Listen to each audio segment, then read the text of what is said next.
Hi everyone and welcome to this webinar. This is the part 2 of a 2-part series on the tax pitfalls on having people who are working internationally. For those of you missed it, part 1 was conducted by Eamon and Catherine on the 29th of July. So feel free to go to our website, click on the link and you can re-watch that episode, so to speak. And that really focuses on the corporate aspects of this topic. Today's topic is going to be covered by myself and Rayon, and I'll introduce ourselves shortly. And we will be going through the employer and employee aspects of this topic.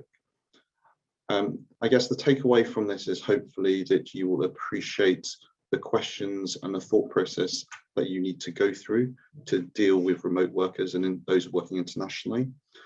And this presentation will mainly focus on the Singapore aspects and as well as double taxation agreements. And it won't cover in detail overseas tax implications, partly because Ray and I know enough to be dangerous in those countries, but not necessarily enough to give the specific advice. So we work with our member firms to provide the holistic advice to our clients. My name is Adrian Sham. I'm a partner at Grant Thornton Singapore, and I lead the global mobility tax practice here. I've been doing global mobility for the last almost 16 years. Started off in the UK firm doing UK US tax and moved over here 6 years and now specialise on the Singapore side of things.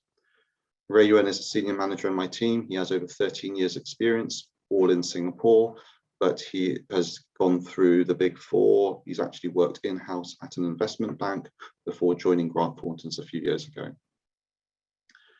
So in terms of our agenda today, the first 2 parts will effectively run through at a high level what is remote working, just so that we all are on the same page, and the common challenges that our clients face and that we've seen when managing remote workers. The third part is probably the bulk of this presentation, where we go through case studies. We have 4 case studies, 3 of which is the same as the ones that you would have seen in part 1. So part 1 would have gone through the corporate tax side, and we're going to go through the employment tax side. And before moving on to 4 and 5, which is more, okay, you've got this knowledge, what should you be thinking about now? And then followed by a Q&A section. So hopefully we will have about 10 odd minutes, 10, 15 minutes at the end for Q&A. Feel free to put your questions in as we go. There should be a chat function in Zoom where you can just type in the question. If it's tax related to this, we'll try to address that at the end. If it's technical related to do with IT stuff, then we've got a team which would answer your questions directly there. So with that in mind, I will now hand over to Ray Yuen.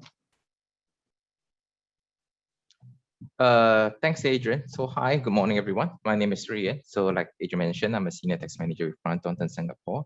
So remote working. What exactly is remote working, and how do people do work remotely, and why people want to work remotely? So for the purpose of this webinar, remote working, okay, when I talk about remote working, Adrian, next slide, is when you have employees working outside of the employee's jurisdiction. So instead of going to the office, you see companies starting to implement flexible working arrangement where people can work from home. And when they say home, this can be home in the employer's jurisdiction. It can be home in their home country, in the state where the employees are originally from. And to be honest, I mean, people can work anywhere as long as they have internet connection and of course a laptop in place. So put it this way, Adrian and myself, we have the same exact virtual background.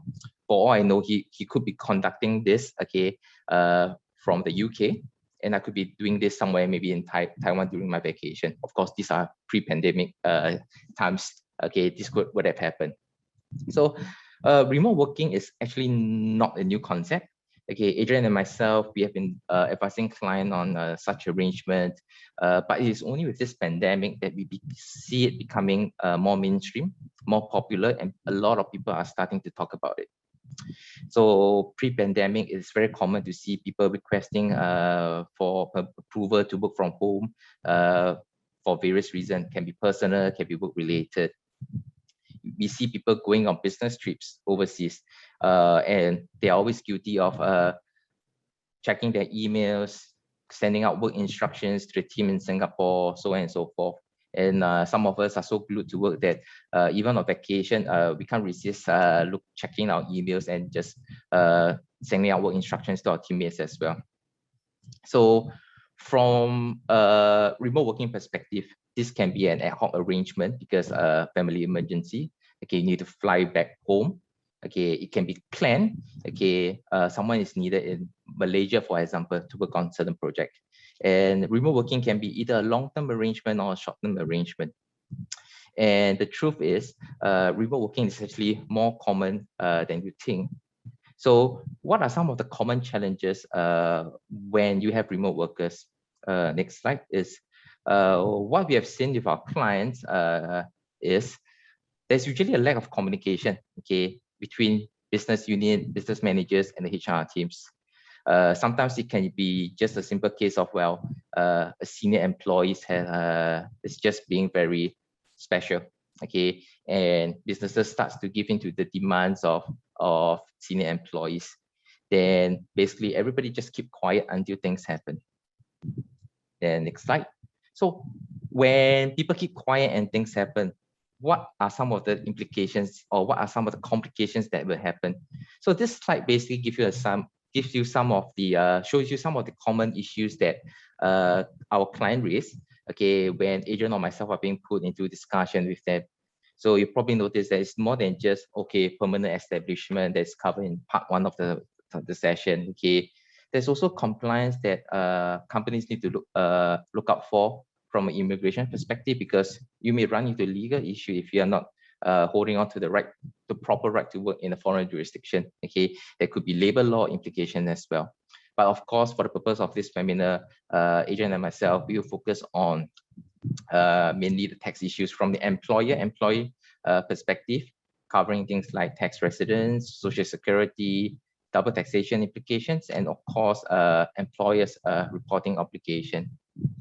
So next slide is, and I'll be honest with you guys, one trend that we notice is with all the issues that have come to us so far, it is always almost the same story. Okay, people come to us and say, hey, by the way, we just found out that we actually have an employee who has been working in, say, country A for the past 2-3 years, and recently we have been slapped with a notice. Can you help us?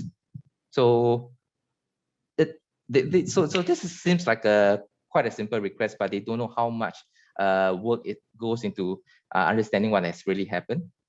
So one of the common reasons people always say is we don't know what we don't know. But to be honest, in today's day and age, whereby the expectation information is readily available, is this still a reasonable excuse when you fall into non-compliance? Okay, so people are meant to be more informed these days. So what I can say is, what seemingly harmless situation could actually create headaches to multiple stakeholders, from your HR team, your tax team, your legal team, your management team, etc., etc. And of course, as obvious as it sounds, many of these issues would have been avoided if the right people were involved right at the start of the conversation. So there really isn't a right or wrong approach when it comes to managing remote workers. But what we have seen so far is a lot of companies, our clients these days, they are actually adopting a proactive stance instead of being reactive, because they realize, they come to know that it is definitely much easier to get things right straight from the start rather than fix issues thereafter. So this is really what we have seen so far with the client. And with that, I will pass it back to Adrian to run through the case study, which will hopefully give you an idea in terms of what we are trying to talk about here in this session. Over to you, Adrian. Thanks, Rian. And I hope everyone's awake, because we will have some questions to make sure that you're hopefully awake, but also because the next session we're going through the case studies, which can get a bit complicated, but we'll try to hopefully apply the same rules to make it as easy to follow as possible. And what I forgot to say at the start is this webinar will be available to rewatch. So if you don't catch it the first time, you can rewatch it. And obviously Ray and I are available to answer any questions as well. Before we go on to the case study, there is a few areas I want to highlight because these will be critical throughout all of the case studies we go through. So PE is permanent establishment, and that was covered by part 1, but effectively, if a business or company is doing business in another country, there is a risk that it may expose itself to a taxable presence in that other country, which may come in the form of a permanent establishment. From an employee perspective, the usual types that we see may be a fixed place of business in another country. It may be a service type permanent establishment. It may be an agency type permanent establishment. Generally, depending on the number of people in the overseas location, the type of work they're doing, and what are the type of work they're doing effectively. In terms of the individual, I've written individual residence and tax. Every country has its own residence rules. So obviously I don't know the residence rules in every country, so wouldn't even try to explain that.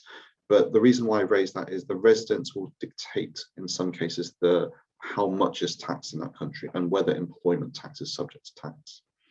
So broad rule of thumb, if you are physically working in a country, 99 times out of 100, that country would want to tax income related to those work days, irrespective of residence. Whereas if you become resident in that country, they may want to tax more than just the work days. They may want to tax all of the employment income, for example. In Singapore, it's slightly different. In Singapore, almost the same, if you're physically working in Singapore, you are taxed on those work days. If you're working outside of Singapore, but that's incidental to your Singapore role, then those are also taxed in Singapore. So simplifying a lot, which won't be accurate all the time, but if you have a Singapore employment, almost you can say you're subject to tax on all of that Singapore employment in Singapore. If you don't have a Singapore employment, then you may only be taxed on your Singapore work days.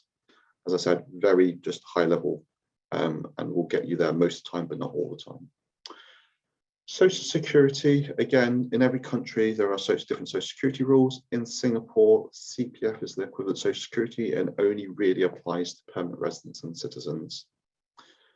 And Singapore, it's worth noting, does not have any totalization agreements. So if social security is due in Singapore and another country, there is generally no way to relieve yourself against that in Singapore. In terms of reporting obligations from a Singapore perspective, the main ones that we'll focus on in this conversation is really the year-end forms, the IRAs, which reports all the employment earnings in the calendar year, and also what's known as tax clearance, which is required by the Singapore employer if you have non-Singapore citizens leaving Singapore employment or leaving the country for at least 3 months. Again, there are other scenarios where you might be exempt from it, as you'll see in the case studies, but the broad rule of thumb is anyone leaving Singapore employment or anyone leaving for more than 3 months, you have to consider whether tax clearance is required. And then finally, treaty. So where you've got an individual who is taxable in 2 countries, and there is a treaty between those 2 countries, you can look at the treaty to see whether it alleviates double taxation. So it may say, between the 2 countries, A and B, country A has the only right to tax, so country B cannot tax, or it may say country A has the primary right to tax and then country B can just tax work days. So in our case studies, you'll generally see, the country of residence can tax everything. The country which isn't resident under the treaty can only tax work days. But in certain circumstances, we can exempt the tax from country B if conditions are met, and we'll go through that for each of the case studies.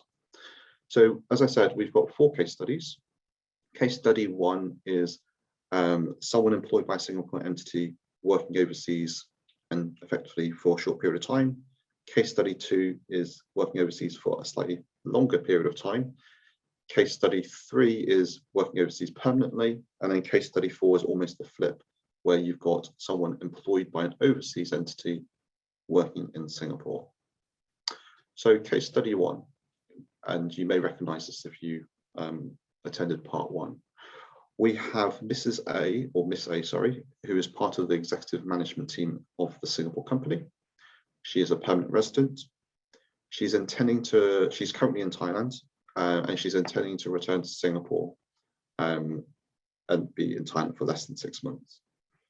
And then she will also electronically sign contracts while in Singapore, and where the negotiation of the contract is actually done in Singapore. So to test whether people are still listening, we have a poll question which will pop up very shortly. And effectively, we'd like to know whether you think that Miss A will be taxed in Singapore on her employment income while she's in Thailand, whether she'll be taxed in Thailand, whether she'll be taxed in both countries, or whether it depends.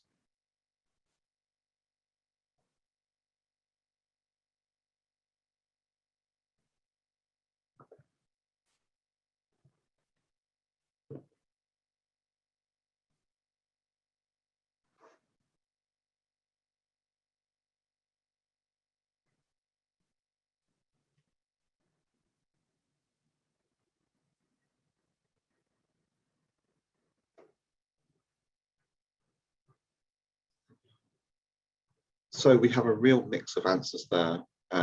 So 44% think Singapore will tax, 7% said Thailand, 15% both, and 35% depends. I could almost say all of you are right and all of you are wrong at the same time. Well, let's go through it and see why I say that. Close that.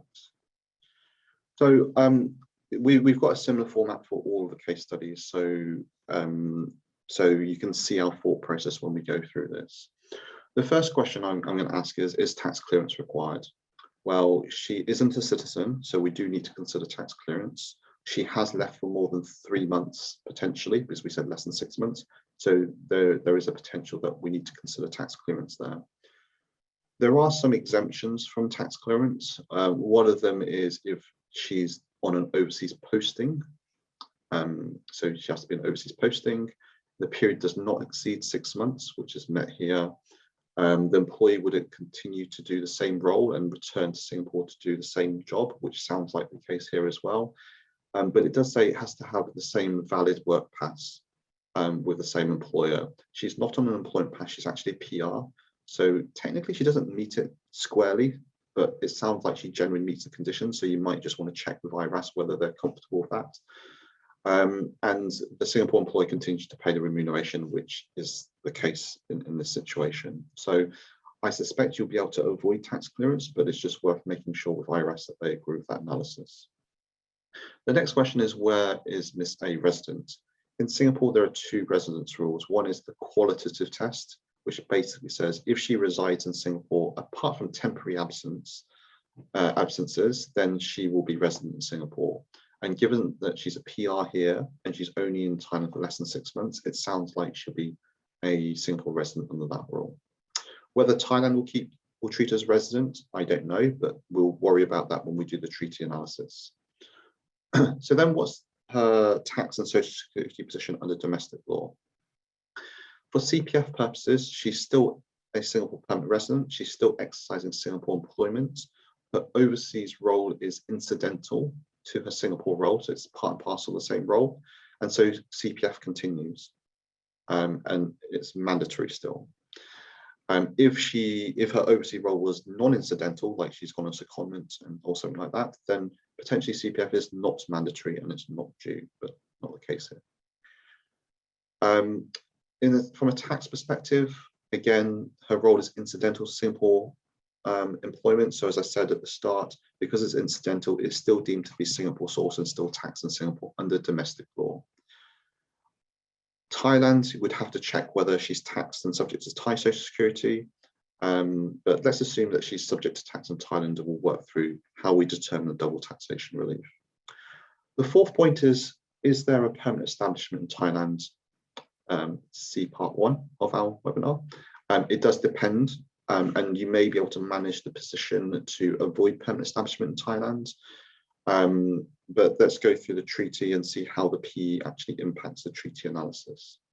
So taxed in Singapore, potentially taxed in Thailand. So if we look at the double taxation agreement, the first question is, where is she resident for the purposes of the treaty? Generally, you look at permanent home and centre of vital interests. Given that she's only in Thailand for 6 months and she's a PR in Singapore, for this purpose, I'm going to assume that her centre of vital interest and permanent home is in Singapore, but it is an analysis that needs to be done. So if she's resident in Singapore, not resident in Thailand for treaty purposes, Singapore has the primary right to tax. Thailand can tax Thai work days. However, there is an exclusion in the treaty, which is outlined at the bottom here. If she meets these 3 tests, then she could be exempt from Thai tax. Note that these 3 tests are specific to the Singapore-Thai treaty, and other treaties will have similar but slightly different wording. So in this case, physical presence in Thailand less than 183 days, she meets that, but she's coming back within 6 months. Her remuneration is paid by a Singapore company, which is met from the original example, and her remuneration is not borne by a PE in Thailand. So question 4 in this slide is really important. So if there is a PE in Thailand and she's part and parcel of that PE, then actually Thailand can also tax her work days. If she isn't, then Thailand can be exempt from the work days, and therefore she's only taxed in Singapore. So let's move on to case study 2, which is similar, same, but different, I guess. In this case, we have Mr. P, who's an engineer in a research and development team of a Singapore tech company. He has an employment pass rather than a PR status, and he is not part of the key management team.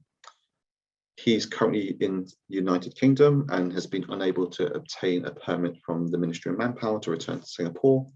He has been in the UK for more than 6 months in the calendar years, and he continues to do effectively the same role for the Singapore company.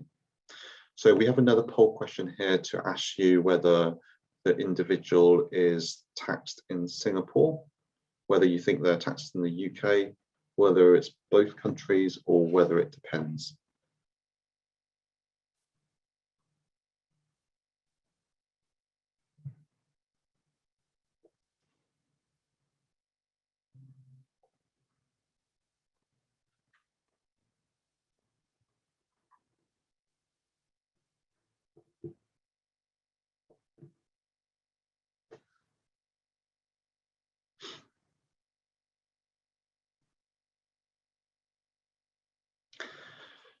So you've all answered it, or a lot of you have answered it, and this time it seems to have shifted more to the bottom two, both and depends, with both of 34%.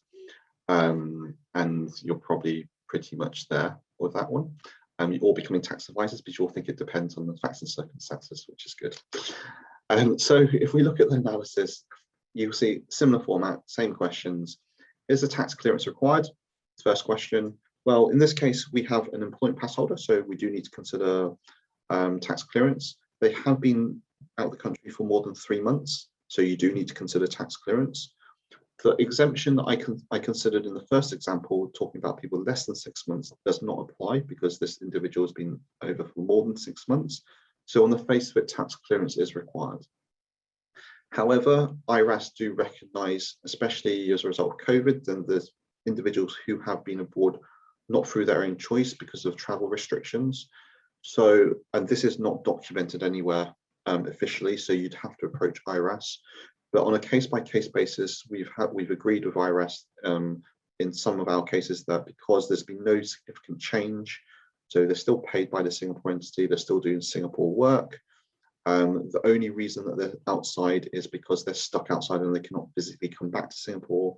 They still have a valid employment pass with a Singapore entity. IRAS may consider that you don't need to do tax clearance in this case.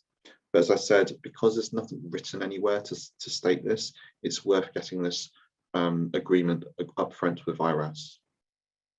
So then the next question is, where is Mr. P tax resident? So as I said in the first example, Singapore will treat him as tax resident if he is residing in Singapore, apart from temporary absences, and so he's just generally residing here. So that could be a possibility. We don't have enough information. We don't know, if his family's still in Singapore. All we know is he's in the UK and stuck there. The other test is actually exercising Singapore or exercising employment in Singapore. So there's a qualitative test, which we've gone through, and a quantitative test. Under the quantitative test, we look at 183 days. So we look at whether he's physically present in Singapore for 183 days and or exercising Singapore employment for 183 days. So you could argue that he's still exercising Singapore employment for 183 days, even though he's physically not in Singapore. So you may be able to argue that he's still resident in Singapore. And to be honest with you, IRAS will default to residence in Singapore if he's got an employment pass spanning the whole year.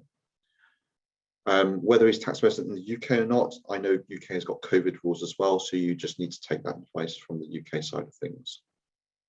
So what is his tax and social security position? CPF, not important. He's not a PR, he's not a Singapore citizen, so there's no CPF to worry about here. From a tax perspective, similar to the first case, because his overseas work is incidental to his Singapore role, it's just part and parcel, it's still Singapore source for domestic law and it's still taxed in Singapore, even though he's not physically present in Singapore. Obviously, check whether it's taxable in the UK and subject to social security in the UK. Is there a PE in the UK? Again, per part 1, there is a chance that this will rise to a PE in the UK, but there may be some opportunity to structure his employment to avoid that PE. So I guess there's a slight question mark again about whether there is a PE there or not. Then the last part is, if he's taxed in the UK and he's taxed in Singapore, how do we determine who has the right of tax? So the first question again is, where is he tax resident under the treaty? And again, the treaty will generally look at where does he have a permanent home and where's the centre of vital interest in the first instance. So if he's stuck in the UK, he may or may not have a permanent home depending on his accommodation availability. If he's, crashing at different friends' houses, which I've had one of my clients do, he doesn't have a permanent home there. So in that case, even though he spent most of his time in the UK, if he's resident in Singapore, he will default to treaty residence in Singapore. On the flip side, if he's staying in his own property, then he would have a permanent home in the UK. Or if he's staying with family where he's always allowed to go there, then that could constitute a permanent home. And if he does have a permanent home in both countries, then you have to look at centre of vital interests. And obviously that is, I'm a tax advisor, so I have to say facts and circumstances. So for this example, let's assume that we can default him back to Singapore as his treaty resident state. We will have a later example on the flip side. So if he's treaty resident in Singapore, similar to the first case study, Singapore will have the primary right to tax all of his income. UK can then tax his UK work days. However, there are these conditions laid out below that if we meet those, then he's exempt from UK tax. So let's go through them very quickly. His physical presence in the UK does not exceed 183 days in any 12-month period starting at a new fiscal year concerned. Well, we already know he's not met this because he spent more than 6 months in the UK. So he fails all of these treaty tests below, and therefore the UK can tax his work days. So we don't have to go any further. He is subject to tax in the UK on his UK work days, and then he'll be taxed in Singapore and everything, but he'll get a credit for UK taxes paid. With that, I will hand over to Rayon, who will go through case studies 3 and 4. Yep, thank you, Adrian. So apparently, Adrian told me that case study 3 and 4 are the easier one. So we shall see. So in case study 3, we have Mr. Y, a New Zealander, living and working in New Zealand. Okay, and recently he has been hired by a Singapore company. He will work remotely in New Zealand, and the services will be for the benefit of the Singapore company. He may be required to travel to Singapore for business meetings. His remuneration will be paid from Singapore. So question is, where will Mr. Y be subjected to tax on his employment income? Whether it's Singapore, New Zealand, both, or depends.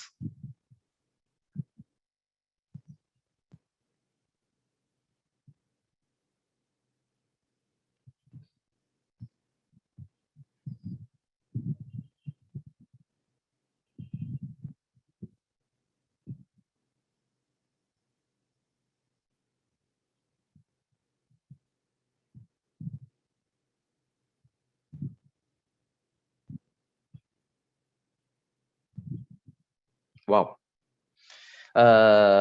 Interesting responses. We have almost equal percentage choosing all the different options. Okay, 18% chose Singapore, 25% New Zealand, 25% both.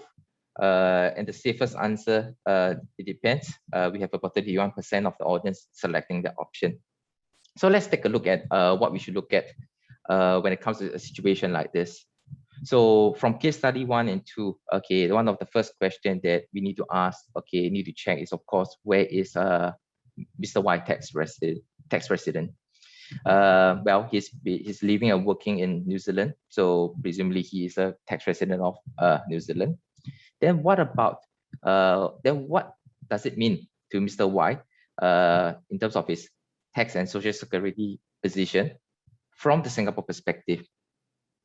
So from the IRS perspective, on the basis that he has an employment contract with the Singapore company, IRS will regard him as exercising full-time employment in Singapore and therefore fully taxable in Singapore. Whatever days he spent outside of Singapore will be incidental to his Singapore employment, and therefore Singapore has the right to tax everything. There wouldn't be any social security requirements for him in Singapore because he's not a Singapore citizen, he's not a Singapore PR. So what the Singapore employee, what the Singapore so the Singapore company will have to file a IR8A every year. Okay, and of course, if tax clearance conditions are met, Form IR21 has to be submitted on this behalf. Then next question. Will there be a PE in New Zealand? Similar to all the earlier cases, there is risk that a PE could be created. So there's a lot of things that we need to consider in terms of, and we need to look at treaty as well in terms of what would constitute a permanent establishment in New Zealand. So what is his role? What are his duties? Okay, so on and so forth.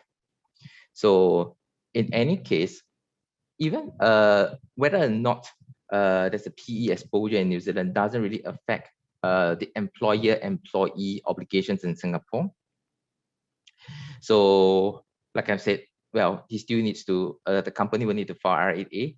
It is possible that IRS would want him to file a tax return in Singapore. So, question is, can we seek exemption then in Singapore based on the current facts?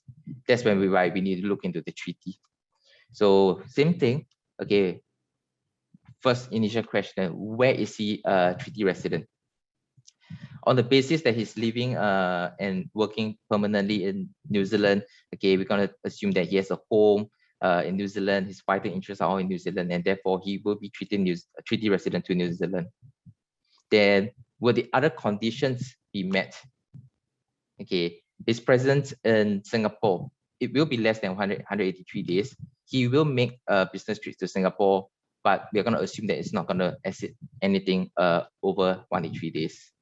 All right. He will be paid by the Singapore company. Therefore, the conditions, the last two conditions will not have been met.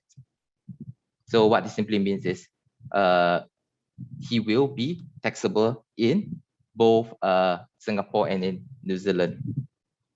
All right. So then there is mention in terms of him coming over to Singapore for business meetings. So how would Singapore actually treat those business meetings in Singapore? So remember at the start of it, we say that, well, there's no proper guidance. Okay, IRAS usually take things on the very surface level. So if he has an employment contract with a Singapore employer, okay, the contract says that he's working for the benefit of the Singapore employer, he will be subject to tax in Singapore. And if that's the case, there's no challenge in terms of this the employment income attributable to his business trips in Singapore. But if we can argue that Mr. Y is a non-resident of Singapore, it is possible for us, all right, to actually write into the IRS and actually request for short-term employment exemption, which are usually just meant for non-tax residents of Singapore.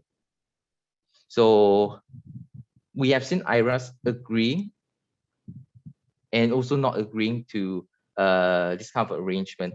So sometimes it really depends on the kind of information that IRAS wants to look at, okay, whether or not there is sufficient documentation, sufficient proof, all right, to support a non-resident position for the employees in such employment arrangement. And on this case itself, okay, it is also more than just tax issues that we think about. So Mr. Y is employed by a Singapore company to work for the benefit of the Singapore entity. Okay, we also need to think about does the company need to apply for an employment pass for Mr. Y? Right. So this is really this case. Okay, whilst the facts seems to be quite straightforward. Okay, it seems like he will only be taxable in New Zealand because of the basis that he's working and living there. It's actually not that straightforward after all. Okay, and we really need to look at the facts and circumstances. Okay, in terms of how Mr. Y will be treated. And one thing to note that each cases are unique. Okay, what apply for one case may not apply for other cases, even though they may present similar facts. All right. Then we will move on to question 4. Case study 4. Sorry, Adrian. So yeah. So in case study 4, we have Miss M, a Singapore citizen, living in Singapore. So she's recently been hired by an Australian company, and she was meant to relocate to Australia to start an employment. But of course, due to border closures, personal reasons, she decided to remain in Singapore at least for the next 1 to 2 years. Well, Miss M possesses very unique skill set that the Australian company will find it hard to replace. Therefore, the Australian company has allowed her to perform her Australian duties remotely from Singapore. Now, the question, okay, where will Miss M be subject to tax on her employment income? Will it be Singapore, Australia, both, or it depends?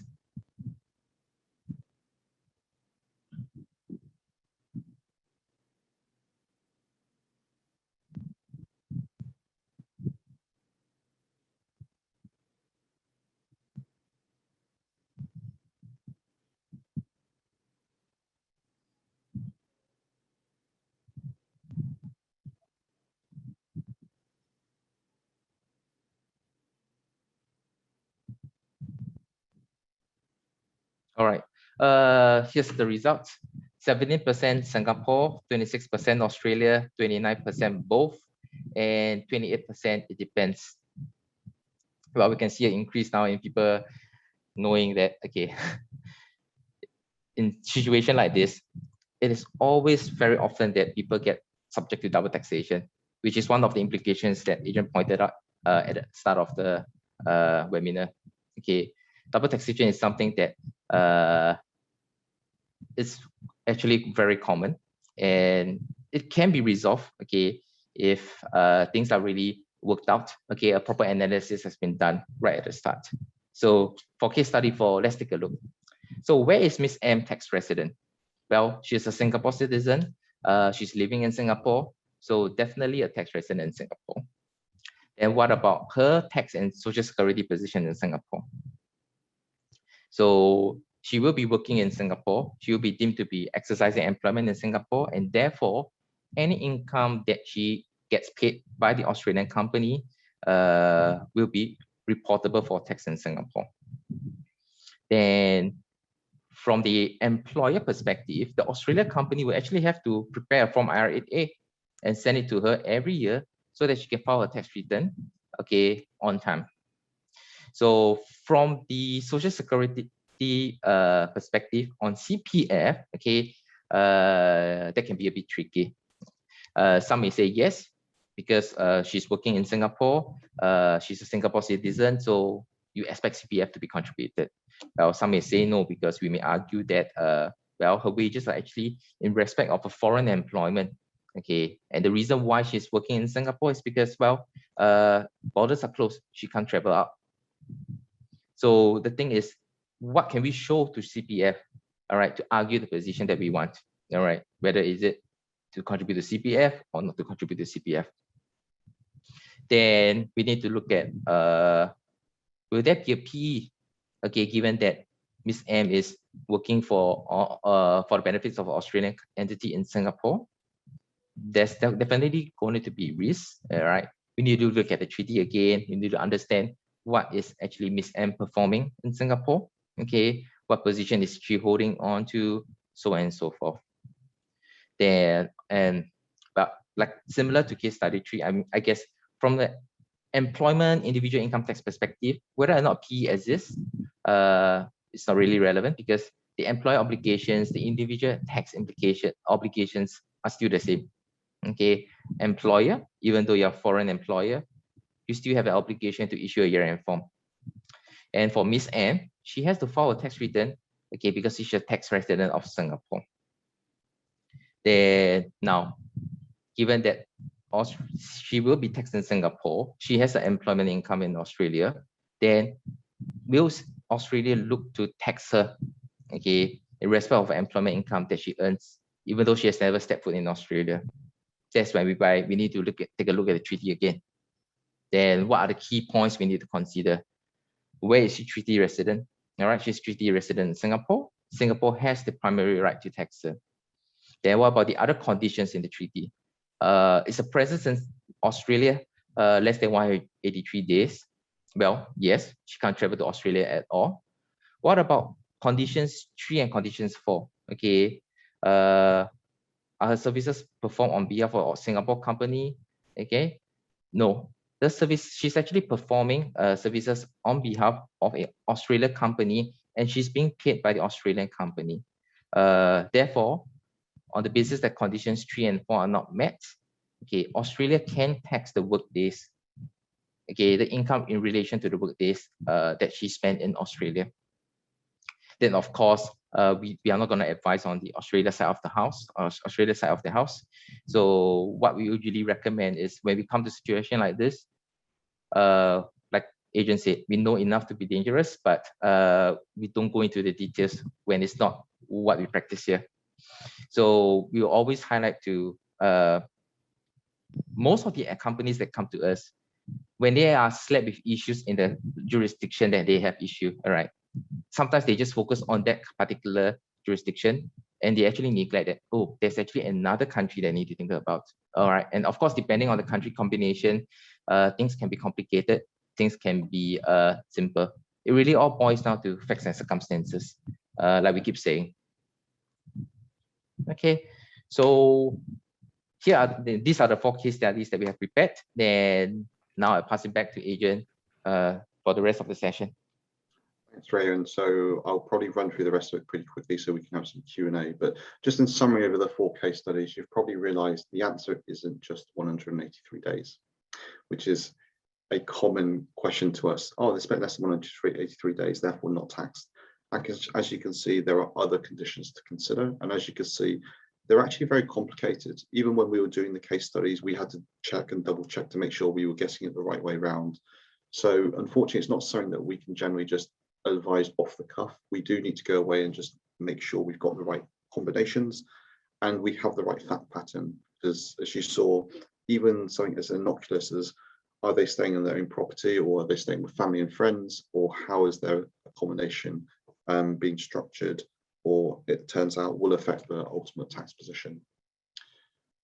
So we have 2 more sections. One is about, so now you've got a rough idea or some ideas about what considerations you need. What do you need to start doing back in your own firms if you haven't already done some? And I appreciate some of you may be far further on in this than others.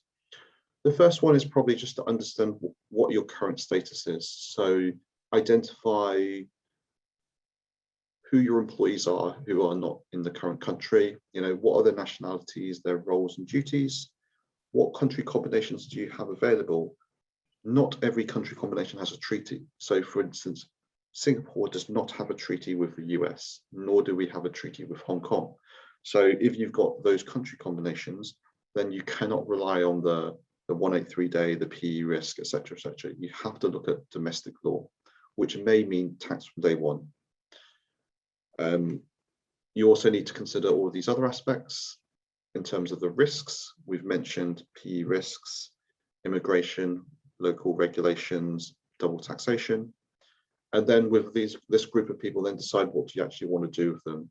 Do you want to live with the risk? Do you want to restructure it? So maybe restructure the role that they're doing or the length of time they're spending in the other country. Or you may go, okay, we need to set up an entity, let's set up an entity. So you need to figure out, have an action plan for these employees. And then taking the wider step, you should start considering a framework considerations for going forwards. On this slide, we've got a number of different considerations, which we've gone through a lot of them already during this presentation, and a number of the questions that are related to it. So you need to understand all of these aspects in order to devise a framework which would work for your company and your current population. Unfortunately, it's not a one-size-fits-all, because a framework that works for one company because of the country combinations may not work for another country. So you do really need to get the buy-in from your leaders, your managers, as to what would actually work, and also your people, I guess.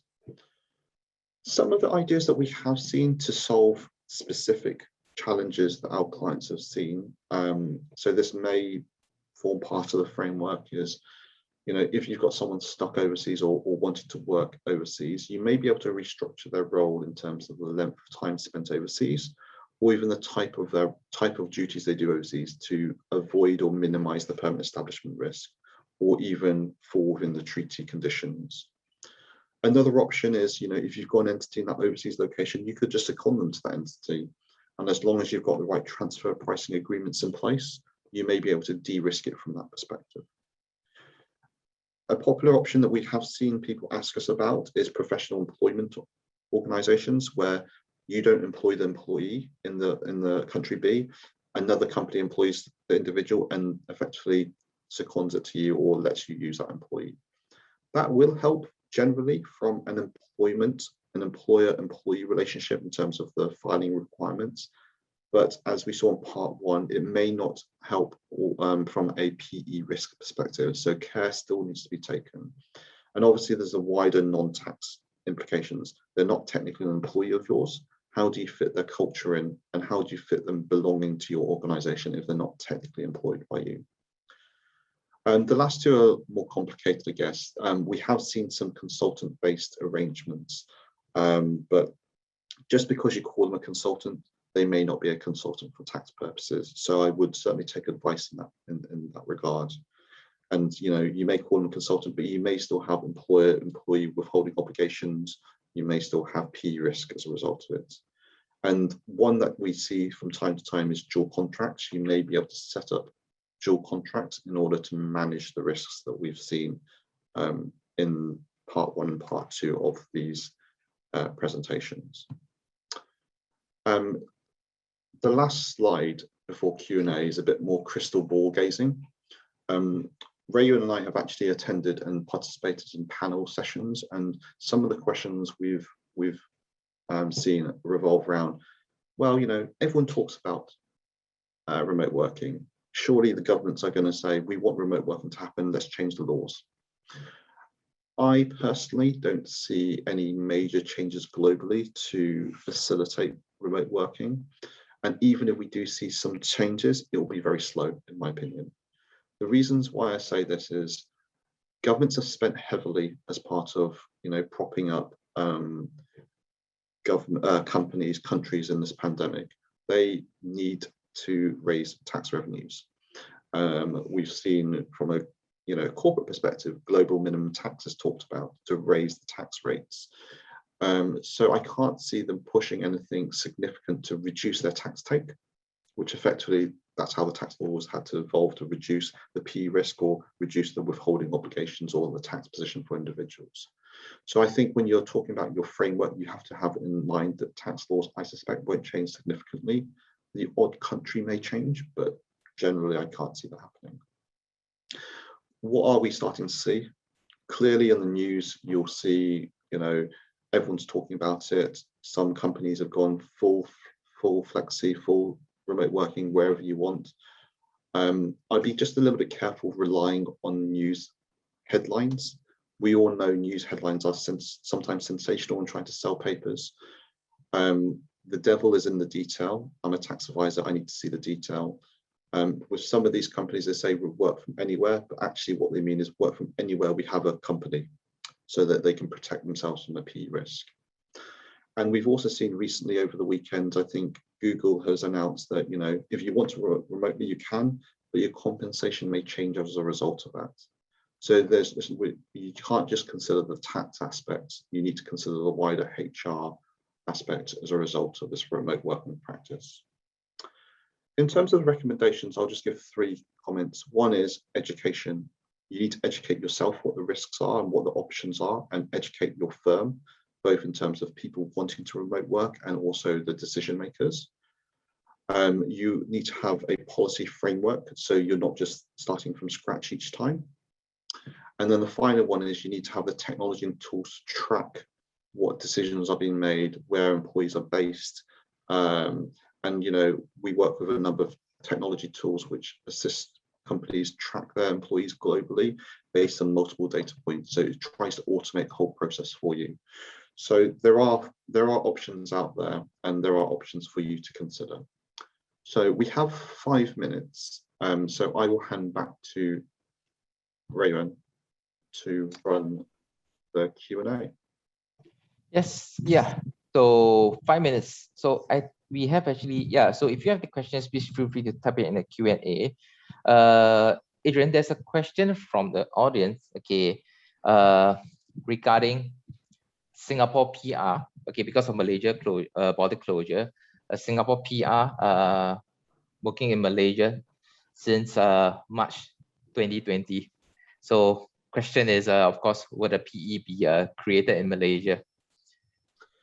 Yeah, it's a really good question, and it's probably one that we should ask our corporate colleagues. So we will certainly ask the corporate colleagues that. But just to answer your question, it will depend on what this employee is doing in Malaysia. What is their role? Are they doing the same role as they are in Singapore? Have they taken leave, for example? Are they signing contracts? Are they negotiating key terms? Is the work that they're doing preparatory or auxiliary in nature? So we'd probably need to know a bit more information about this individual situation. So I'm happy to get one of our corporate colleagues, maybe Engmin or Catherine, to email you directly after the seminar to find out a bit more about the situation in order to advise you. But just going through, obviously, the employer obligations in Singapore, because that's what this presentation is about. In the first instance, they've been there since March 2020, so they've been there for 18 months, thereabouts. Tax clearance would have been due from day one. However, as I said, if they are still doing the same role as they were in Singapore, they are still being paid from Singapore, then you may be able to seek exemption from any tax clearance. The individual is still probably subject to tax in Singapore and still subject to CPF in Singapore. Then the question is, what is the tax obligations or reporting obligations in Malaysia as a result of this, as a result of a PE being created, or even if there is no PE created, there still may be Malaysian withholding obligations. And then, depending on the Malaysian side, I would expect us to have to look at the treaty. And given the length of time, I would expect, Malaysia the individual would be subject to Malaysian tax in some way, shape or form. And given that they haven't worked in Singapore, I suspect the ultimate answer may be that they'll just have to pay Malaysian tax and would have to do some sort of treaty exemption in Singapore.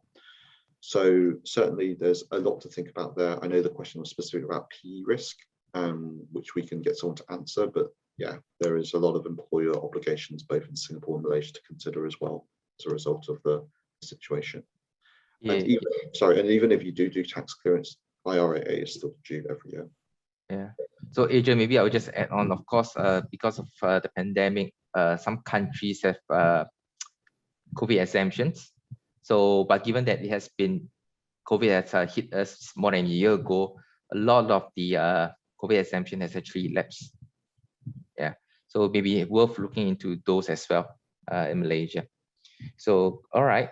So, Adrian, we have 2 minutes before hit 11. Okay.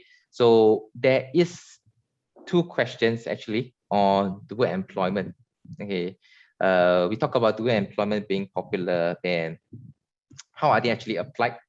Then given that resident individuals can remit foreign income to Singapore tax-free, the remittance condition doesn't apply anymore. Not sure what is meant by this question, but on the remittance part. Yeah. Yeah, good. I guess I don't think we said it's popular. We do see it being used from time to time. I think there are some risks involved around dual contracts. Because you've got 2 contracts with 2 different entities, it will complicate things very significantly, and it will introduce other risks outside of the webinar discussion. Effectively, what dual contracts are is usually you would have one onshore employment and one offshore employment, and each of those employments will define a set of services that the individual will provide under each employment, and it's usually structured. Historically, one of the main reasons it was originally set up from a tax perspective was to minimize tax. But nowadays we see more and more of it as used to protect from a P exposure perspective. Because as long as you don't do, let's say you've got country A and country B, let's say as long as you don't do country A duties in country B and you don't do country B duties in country A, you may be able to avoid permanent establishments in both countries. From a pure, I guess to answer the second part of the question, I'm going to guess what the question is, but from a Singapore perspective, if you've got a Singapore employment, generally under a dual contract, that's all going to be taxed in Singapore. The overseas employment contract, as long as none of the duties of that overseas employment is performed in Singapore, you should be able to exempt that from Singapore tax. However, it may be taxed in a foreign country, and given Singapore is quite a low tax jurisdiction, you may overall have a higher tax. So hopefully they answer the questions from the audience. Okay. Unfortunately, it is 11 a.m. now. All right, this is the end of the seminar. So we hope you found it useful. There are actually still a number of questions that's raised in the Q&A. For people who may need to drop off, thank you for joining us. And if we did not get to answer your questions today, please feel free to reach out to Adrian or myself directly to discuss them. All right. So Adrian, maybe we will take a few more questions and maybe end the sessions in 5 to 10 minutes time. We'll try to answer. Sorry. Yeah, just to add on to your comment, if you ask a question anonymously, unfortunately, we don't know who you are. So if you want that question answered and you can't stay on, please let us know separately and we can contact you directly. Okay. Yeah. So Adrian, there's one question, okay, from the audience. So usually in practice, when do we talk about having framework policy in place? So I think this question is in relation to that, because the attendee is asking in practice, when do they need to start considering implementing framework or policy? Is there a trigger point per se, like 30 days remote working arrangement allowed, 60 days remote working arrangement allowed? I guess. Yeah, it's a good question, and it's certainly a question that came up in the panel session I sat on. And I'm going to take a very tact answer to this. It depends, unfortunately. I've seen companies that apply a 30-day rule, a 60-day rule, even a 90-day rule, depending on the population that you're dealing with. So in like Europe, I've seen 60 days because some of the treaties talk about 60 days as an economic employer test. And, you know, a lot of their countries have treaties involved there. In Asia, you know, depending on the country combinations, you may also choose 60 days because, you know, there are countries like Hong Kong, Singapore, and others who have 60-day rules. I think you need to consider all the facts which includes your appetite to risk. Because obviously when you do a framework, you're not aiming to catch absolutely everything. You're trying to catch as much as possible and be comfortable with what you're catching. So, even if you choose 30 days, you may still have risk areas which you're not covering.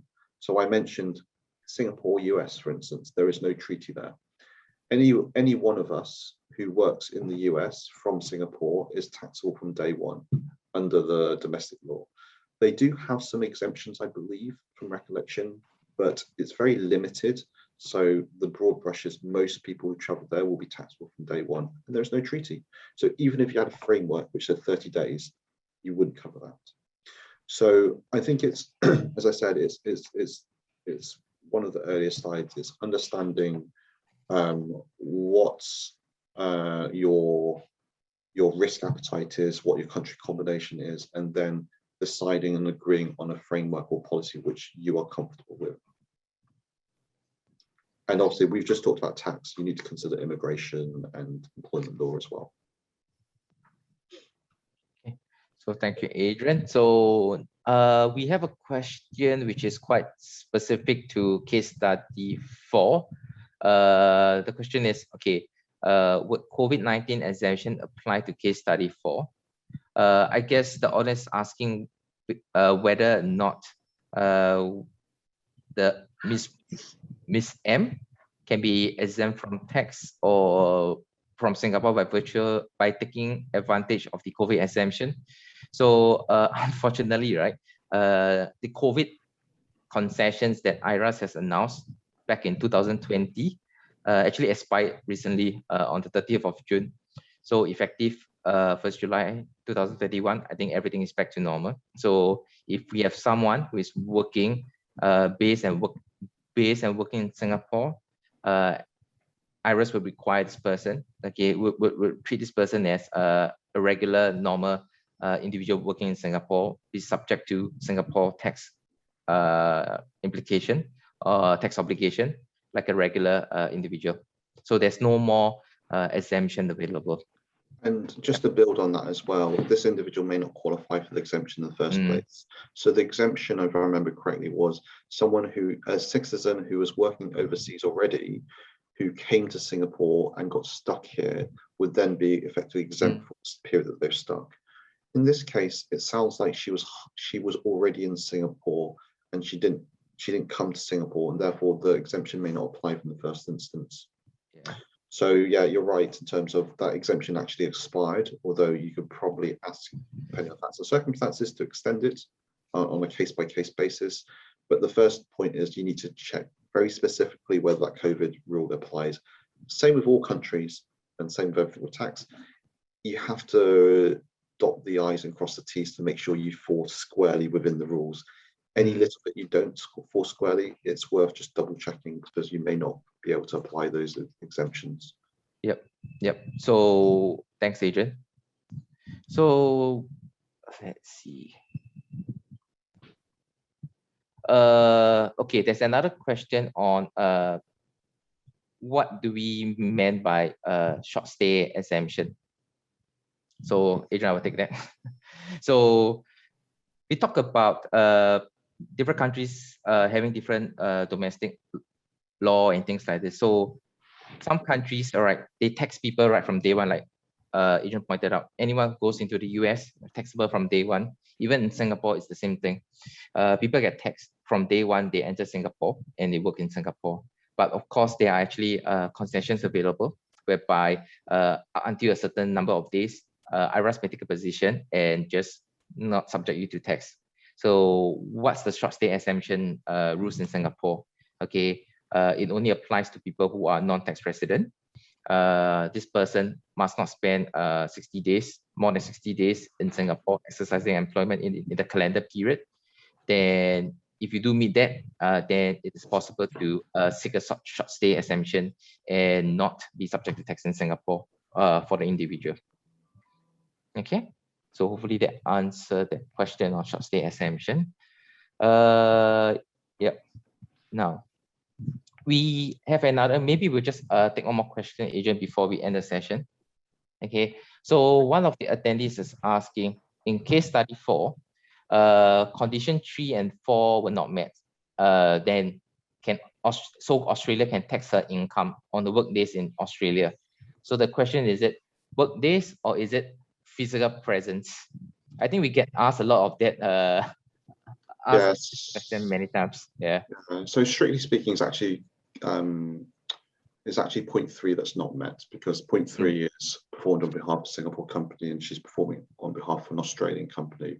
So Australia has the right to tax days in Australia. The question asks whether we treat days as physical presence or work days. Ultimately, the treaty itself doesn't specify this. And so you need to go to how Australia and Singapore interpret the treaty.